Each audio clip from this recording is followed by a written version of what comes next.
Hello, friends. This is Dave Hurwitz, executive editor at ClassicsToday.com, here with Cedille's African Heritage Symphonic Series, Volume 2 of 3.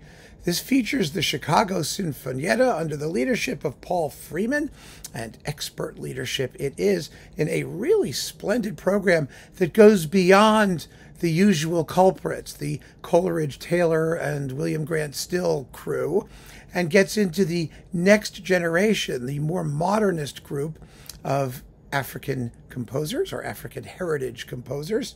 First, we begin with Ulysses K, the Overture to Theater Set. Now, this is a gnarly, exciting, kind of acerbic piece of music, only 4 and a bit minutes, sort of like the Marriage of Figaro Overture, only modernist. And it's quite breezy and enjoyable. After that, we have George Walker, his Lyric for Strings.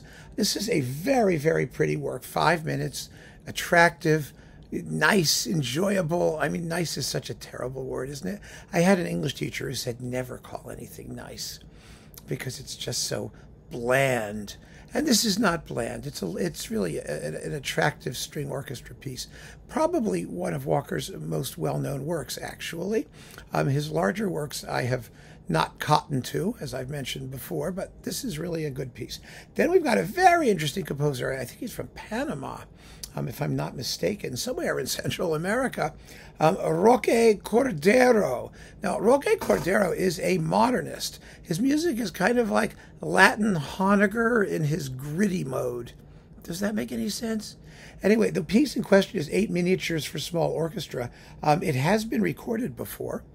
It's actually 8, like it says, 8 charming pieces. And you get a sense of him from some of these titles, like the Marcia Grottesca. You know, get it? Grottesca. It reminds me also of like Roger Sessions before he went completely atonal. The sessions of like the Black Maskers suite and things like that. Really kind of fun. And so you've got a bunch of little dance movements and things, and they're quite interesting sounding. Very, very harmonically acerbic, but full of character too. I mean, the guy had personality. There's no question about that.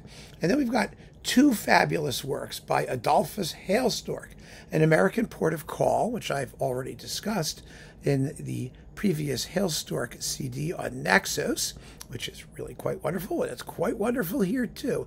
This is just a fun piece of music, a brilliant tone poem. It's about 12 minutes long, and whether it's American in some obvious way. I mean, yeah, it does sound American, I guess, but it's just brilliantly orchestrated and very, very enjoyable, full of bright sounds. Hailstork's sort of mean sonority is in the upper registers, and it's very, very exciting to hear. Then we have his Epitaph for a Man Who Dreamed. That actually concludes the disc, 7 and a bit minutes.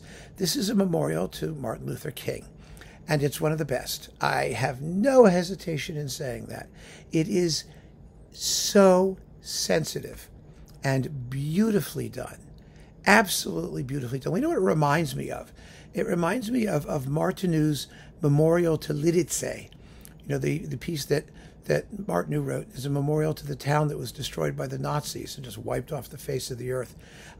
It's like that. You hear this sense of beauty, of yearningness, of almost liturgical solemnity in places, and sadness. Great, great sadness. There's no, there's a big, powerful climax, as with the Martineau, and then it ebbs away. And it's so not vulgar. It's sensitive. It's touching. It's meaningful. It's just a beautiful testament. It really is. And I urge you to hear it. You really will be moved by it. It's a tremendous piece. And then we've got Hale Smith, a contemporary composer, or somewhat contemporary. He was born in 1925. Well, maybe he's not that contemporary anymore. Who knows? But according to this, he was still alive when they made this recording, which was in 2001. I haven't looked him up, so I can't tell you where he is now. And this was composed in 1974. It's called Ritual and Incantations. It's a texture piece more than anything else. And it does sound ritualistic and incantory, or cantoire, or whatever you want to call it. It's really kind of cool. It's dark and brooding and mysterious and, full of alarming sounds and spooky sounds. It's lots of fun, really lots of fun. The disc is magnificently recorded, and as I said, the repertoire is really, really well chosen. The performance is as sympathetic as we can expect, and I really think you should give it a listen. You will enjoy it, I guarantee it. So keep on listening, friends. Thanks so much for joining me. Take care.